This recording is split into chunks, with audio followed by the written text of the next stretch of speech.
Thorns of the Waking Court, a video novel by SDC Multimedia. Watch it like a movie, read it like a novel, or listen to it like a podcast. Chapter 10. The Curse Awakens. The music, already a feverish pulse, intensified further, transforming into a primal throb that vibrated through the very roots of the hall, making the suspended lanterns sway like agitated fireflies caught in a sudden tempest.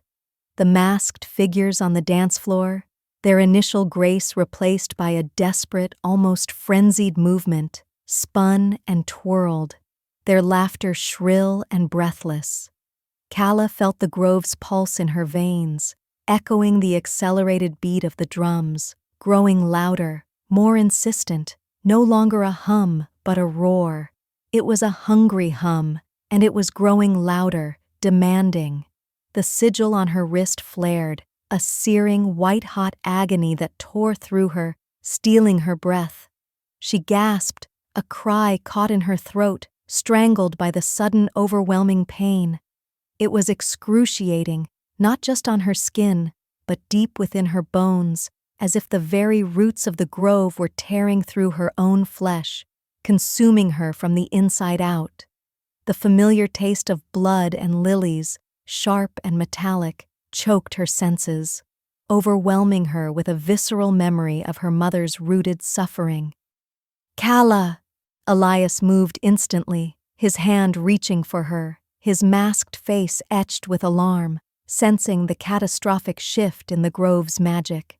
His steel-feathered cloak billowed around him as he stepped forward, a desperate shield. But it was too late. Her vision blurred, the elegant hall melting into a riot of shimmering green and bruised violet light. The grove surged, an uncontrollable torrent of ancient magic that burst forth from her, responding to the searing pain, to the taste of blood and lilies that now flooded her senses.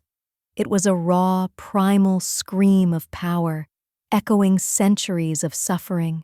From the polished obsidian floor, roots erupted with terrifying force, thick and gnarled, tearing through the ancient surface with a sound like splintering bone, a sound of utter violation. They lashed out, serpentine and swift, glowing with an ominous green luminescence. Some coiled around startled dancers with a terrifying, almost playful curiosity, binding them in their places, while others moved with violent, destructive force, whipping through the air, pulling down lanterns in showers of crystalline shards, shattering precious objects, overturning tables laden with wine and delicacies. Screams pierced the music, high and terrified, followed by gasps of horror and awe as the masked courtiers scattered like panicked birds, their elegant movements dissolving into a desperate flight for safety. The shimmering silks and polished masks became a chaotic blur of panicked movement. The air shimmered, thick with pollen and the sharp scent of torn earth, raw and untamed. The grove's true, wild power, unleashed and utterly beyond her control, filled the hall, shaking the very foundations of Thornecourt. It was magnificent in its terrible beauty, terrifying in its raw destruction, and utterly beyond her control. Calla felt herself a mere conduit, a fragile vessel for an ancient force she barely understood. The pain was so intense it threatened to consume her, but through it, she felt the exhilarating, terrifying rush of boundless power. "Aerith!" Elias roared, his voice cutting through the chaotic din, a desperate plea to the only one who might possess the strength to quell this storm. He gripped Calla, pulling her back against his chest, trying to shield her from the lashing roots, even as they clawed at his own steel-feathered cloak, tearing at the heavy fabric. His shield, for once, felt flimsy against the onslaught. On the highest balcony, King Aerith had moved. No longer a distant static silhouette, he now stood at the balustrade, his hands raised, a silent command. His mask of shadow glass seemed to crackle with an inner light, revealing the chilling intensity of his silver-frosted eyes. He was no longer veiled by the court's decorum. He was a king facing annihilation. Roots, thick as ancient tree trunks, ripped from the hall's very walls, not in chaos, but forming a living, pulsating cage around Calla and Elias. But this was not to harm them. It was to contain her. Aerith was fighting to suppress the uncontrolled magic, to contain the grove's awakening, to force the surging power back within its invisible bounds. He was the dam, and Calla was the bursting river. His face, now visible beneath the crackling, almost translucent mask, was strained, etched with a profound weariness that spoke of centuries of struggle. Veins of silver light pulsed beneath his pale skin, flaring with each desperate exertion. He was containing it, barely. His power was immense, ancient, but it was also costing him dearly. Calla could feel it, the bitter taste of his dying energy, the desperate, centuries-long struggle that defined his rule, the curse that slowly consumed him. Every surge of power from him was a further drain on his fading life.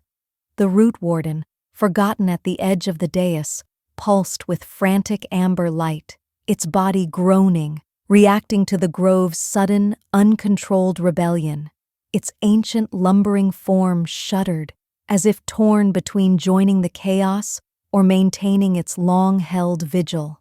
Alira, caught in the scattering crowd, had found refuge behind a fallen pillar. She stared, her face a mask of awe and dread, her root scars blazing in sympathy with the unleashed magic, reflecting the storm within Calla. She was a witness, a mirror to the terror and power unfolding. The court, initially panicked, now watched in stunned, terrified silence. Their whispers had died, replaced by the crackling of the uncontrolled magic, the groaning of the hall's foundations. The spectacle they had come for had surpassed their wildest nightmares. This was not a trial. This was an unmasking of power, a brutal tearing of the veil between realms, a revelation of the grove's true, raw essence. The very air thrummed with a terrifying sentience.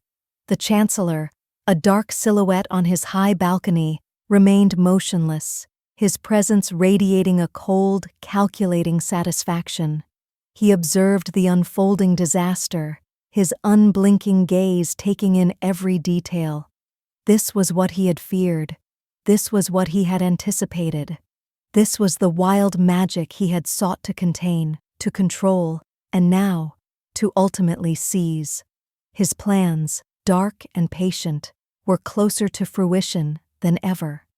Finally, with a last shuddering roar, the roots receded, snapping back into the floor and walls with a sound like breaking chains.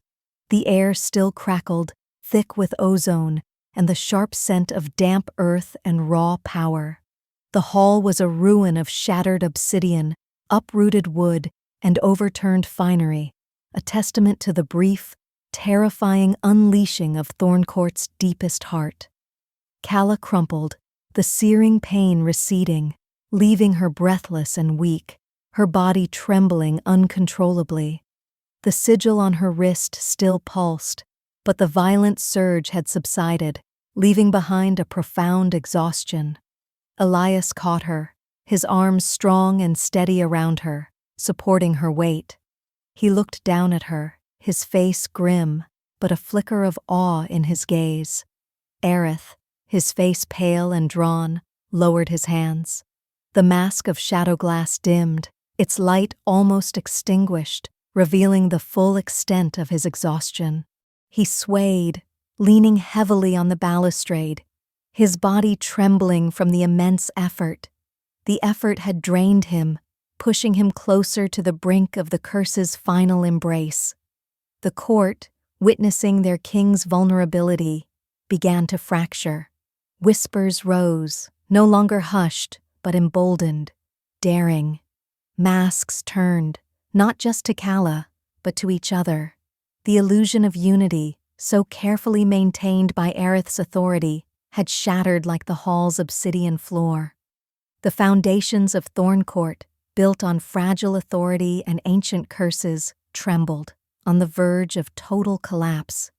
The true battle was about to begin. End of Chapter 10.